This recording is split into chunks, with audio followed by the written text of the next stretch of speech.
Fallout is the 6th installment in the Mission Impossible series, still going strong 22 years later, still stars Tom Cruise as IMF agent Ethan Hunt, and in this one, when a mission goes wrong, Ethan Hunt is still determined to carry out that mission with his team.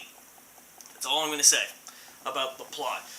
I really like the Mission Impossible films, except for two. Mission Impossible 2 sucks.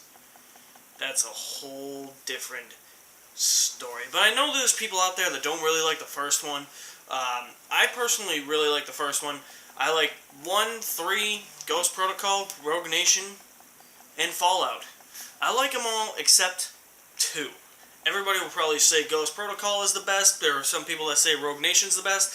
And there are going to be people like me that say Fallout is the best. Because I truly believe Fallout is the best Mission Impossible movie. This is one of the best action movies, not only of this decade, but ever made. This is definitely the best action film since Mad Max Fury Road.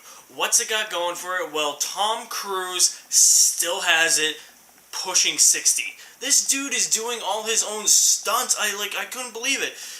He's got so many different stunts in all these movies. You know, the first one, he's dangling from a wire just a few feet above the ground and he can't touch the ground. Second one, he's got that crazy motorcycle chase. I don't think there was a really crazy thing in the third one.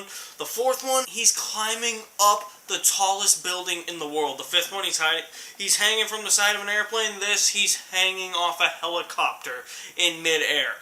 Yeah, Tom Cruise did that. You could even say Tom Cruise is still, after all these years, Tom Cruise is still on cruise control, because he is. Everybody else on his team, Ving Rhames as Luther Stickle, one of my favorites, Simon Pegg as Benji, and Rebecca Ferguson as Ilsa. Really, really good. Having this great team chemistry, it really plays well into this movie. But why is this such a great action movie, whereas other action movies aren't great? Well, this movie, the action scenes are really fun to watch. They're really inventive and clever. Each action scene complements the next action scene. That's how great these action sequences are. And despite not being all original all the time, it still feels like a fresh take on the espionage genre, because this movie is so clever, because it takes you in so many different turns and twists along the way, while maybe being a bit cliche in the process, but it does it in a way that is clever and makes you think, and is like, okay, well, if you think about that more, that actually makes a little bit more sense than just going straight for it. That's what I really like about these Mission Impossible movies, and this one does that a lot, and it's so freaking cool. And I noticed cinematography in this movie is lush. This movie is gorgeous to look at. It is a very good-looking movie, and cannot compliment the team Christopher McQuarrie put together to assemble, cut, create, and just shoot this movie. It is gorgeous. The writing is just, it's spot on, and it is edited to a T. This is perfect editing. And the pacing, while the movie is 2.5 hours, people may complain about that because it is the longest Mission Impossible movie. It moves along. It's not like Mission Impossible 2, where nothing happens for the first hour and 10 minutes of the movie, and then, oh yay, the car chase, and then, oh yay, the motorcycle chase, and unrealistic flipping on wires, kung fu, all that fun stuff. Mission Impossible 2. It's so much fun, Mission Impossible Fallout. Just watching Tom Cruise pull off all these stunts at his age is just so crazy that he still has it in him. Henry Cavill in this movie, I really did like Henry Cavill's mustache in this movie. Yeah, sorry, I had to go there. Henry Cavill is really good in this movie. This is probably the best I have seen him, ever. No joke. That is not a joke. This is definitely, I think, his best role and his best performance in a movie. There is not enough I can say about Mission Impossible Fallout. It is so good. This is what action movies today try to be, but fail to be. And Mission Impossible just tries to be that action movie that action movies try to be and succeeds at it. Filmmakers, take note. I hope that this is a wake-up call to the action movie genre.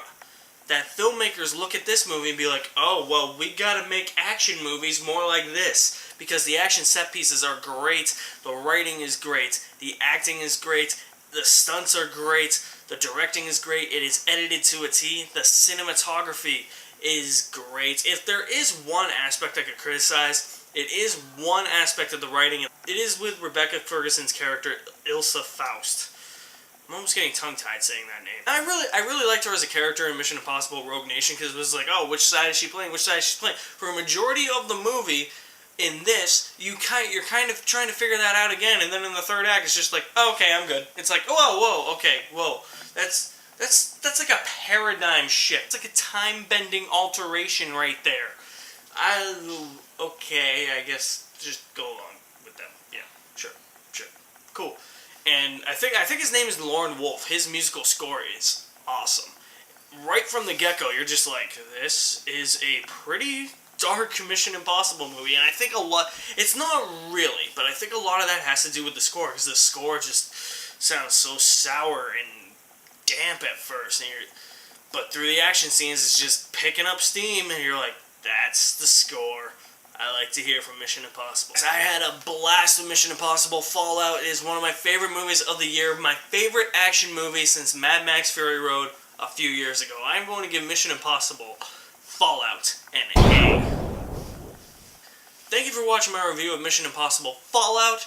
I did watch the entire Mission Impossible series, so I'm going to rank them right now. I'm going to go Fallout, Ghost Protocol, Mission Impossible 3, then Rogue Nation, then the first one, and the second one doesn't count. You can just chuck the second one.